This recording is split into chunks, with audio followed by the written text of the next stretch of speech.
Halo teman-teman, Assalamualaikum warahmatullahi wabarakatuh. Di video ini aku mau berbagi lagi ya. Kayaknya tuh rasanya ada yang kurang gitu kalau aku belum berbagi perkembangan pemulihan anxiety sama psikosomatis aku. Hari ini, hari Senin tanggal 7 Oktober tahun 2024, aku baru kontrol tadi pagi ya. Nah, kalau teman-teman udah lihat video aku minggu lalu, nanti aku sematkan ya videonya. Di video itu aku bilang kan kalau tensi aku dengan tensi yang manual bukan yang digital itu tuh normal kan ya teman-teman, di angka 120/80. Nah, tadi waktu kontrol itu tensi aku itu lumayan tinggi di 143/84. Nanti aku insert juga ya fotonya gitu. Nah, tapi aku nggak panik teman-teman, aku nggak cemas.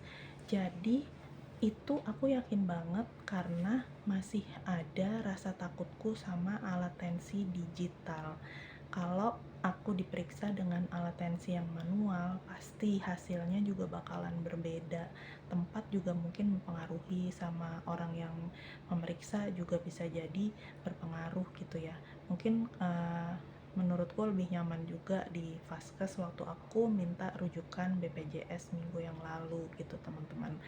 Nah, kalau aku boleh ngibaratin tuh ya, sebenarnya kayak ketakutanku gitu, paranoid aku sama alat tensi itu ya mirip-mirip kayak misalnya aku di jalanan ngelihat ular kobra gitu.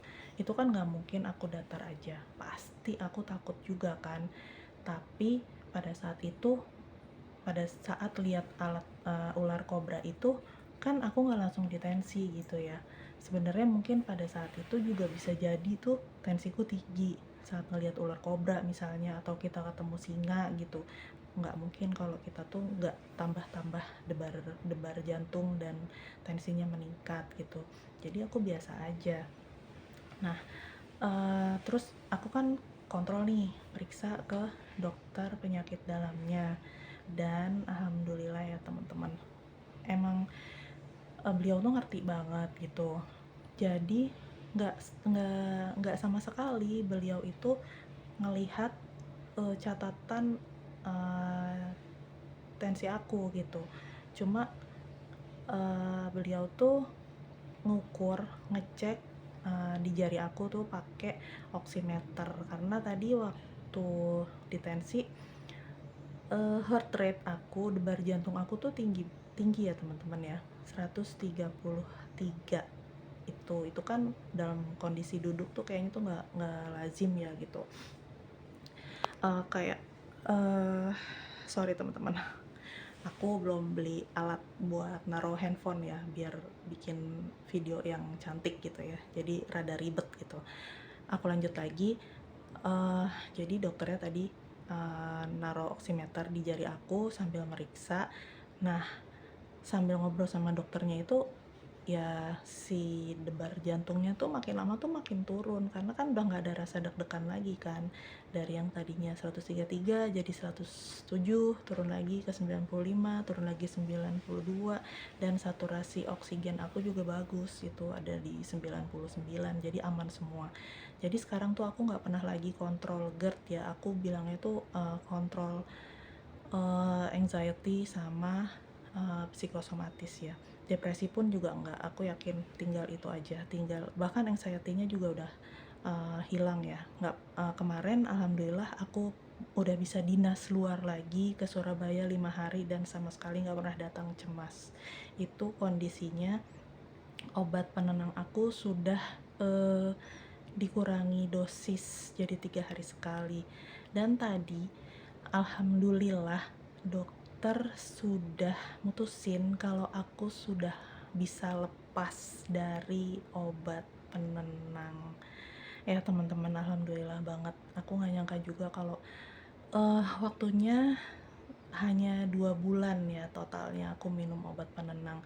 Jadi aku mulai minum tuh di tanggal 12, 11 atau 12 Agustus. Itu aku minum selama 1 bulan. Itu tiap hari, tiap malam aku minum. Kontrol lagi, dikurangi lagi dosisnya jadi 2 hari sekali. Kontrol lagi 2 minggu, dikurangi jadi 3 hari sekali. Dan kontrol yang sekarang ini bulan Oktober, itu dokter udah bener-bener mutusin aku nggak usah minum obat penenang lagi.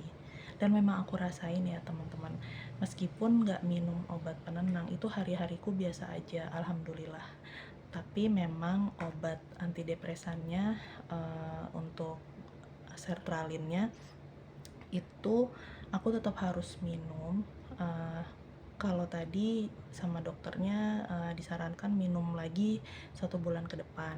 Setelah itu kontrol lagi, dan baru mau diputuskan untuk nurunin dosis ya teman-teman.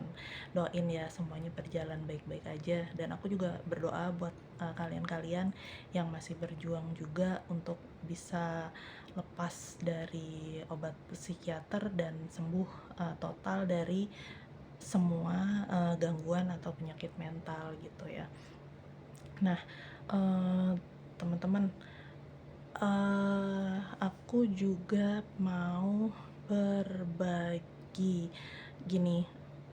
Si tensi itu kan apa ya, tinggi, dibilang tinggi juga enggak gitu, dibilang normal juga enggak. Tadi aku nanya nih sama dokternya, dok, ini beneran kan saya tuh nggak hipertensi, saya nggak harus minum obat penurun tekanan darah kan gitu. Dan dokternya bilang nggak usah bu, itu bukan hipertensi, itu hanya karena cemas aja. Cuma dijaga aja dietnya, dikurangi makan yang asin-asin sama olahraga. Nah, saya bilang dong, siap dokter gitu. Nah, karena dokternya bilang dijaga dietnya, saya terus langsung kepikiran gitu, apa jangan-jangan tensi aku tinggi juga karena pengaruh apa nih, kolesterol mungkin ya, atau gula kah gitu yang tinggi. Nah, akhirnya pulang dari kontrol di rumah sakit, aku mampir ke apotik langganan untuk cek darah yang itu ya, biasa kolesterol, gula, sama asam urat gitu. Dan karena juga aku kan ngerasain nyeri-nyeri ya di persendian gitu, di jari telunjuk sama ibu jari aku gitu. Aku mikirnya mungkin asam urat tinggi gitu ya, padahal juga kadang-kadang ketika aku lagi sadar banget nih ini pasti faktor dari psikosomatis, tapi kalau misalnya lagi agak sedikit khawatir, mungkin ini asam uratnya yang tinggi gitu.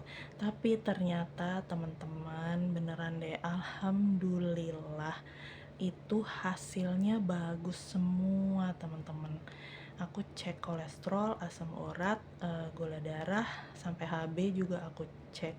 Nanti hasilnya aku selipin juga ya di video ini.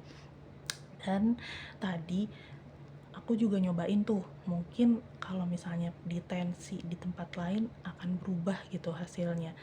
Dan tadi tuh aku bener-bener ngelihat apa ya, buat pertama kalinya setelah 2 bulan aku ngelihat pakai tensi digital itu tekanan darah aku di bawah 140 teman-teman. Aku tadi tensi itu 138/85, tapi nggak sempet aku foto ya, soalnya ibunya tadi menyarankan buat istirahat dulu mbak, kali nanti di tensi bisa lebih rendah lagi gitu. Nah tapi ya aku nggak ngelakuin itu ya teman-teman, dicatat aja sih sama ibunya, yang sama apotekernya gitu ya.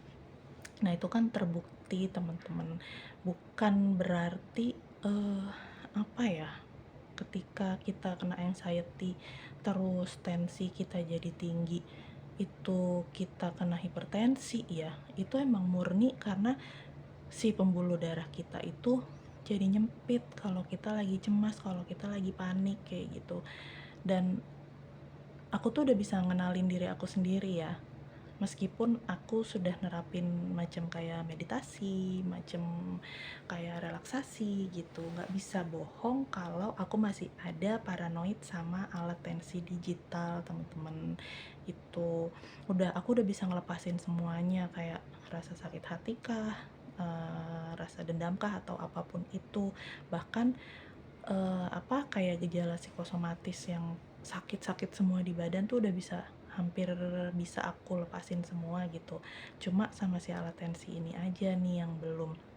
Bahkan tahu nggak teman-teman, aku kan kontrol terakhir itu sebulan yang lalu. Nah, dalam kurun waktu 30 hari itu aku tuh nggak pernah ya teman-teman yang namanya mimpi tentang alat tensi. Tapi semalam tuh nggak tahu gimana aku tuh mimpi di tensi, dan itu tuh kayak berapa kali kontrol aku selalu mimpi alat tensi gitu. Aku selalu mimpi di tensi gitu teman-teman. Itu tuh saking kayak udah kebawa ke alam bawah sadar gitu ya. Aku ngerti banget gitu. Aku masih ada paranoid sama alat tensi digital gitu. Cuma nggak aku pikirin sih teman-teman, karena aku yakin kalau aku itu sebenarnya sehat, fisiknya sehat. Cuma masih ada si bandel nih yang nggak mau lepas, belum mau lepas ya, bukan nggak mau lepas gitu. Nanti mau aku ajak berdamai tuh si rasa takutnya, supaya bisa jadi temen aku, terus nanti dia bisa lepas pelan-pelan gitu teman-teman. Aku rasa udah dulu kali ya sharing aku, cerita perkembangan kondisi aku. Insya Allah besok-besok dilanjut, di share lagi gitu ya, perkembangan aku kayak gimana setelah lepas dari si Clobazam, si obat penenang itu. Oke teman-teman, makasih ya yang udah nyempetin nonton. Wassalamualaikum warahmatullahi wabarakatuh. Dadah.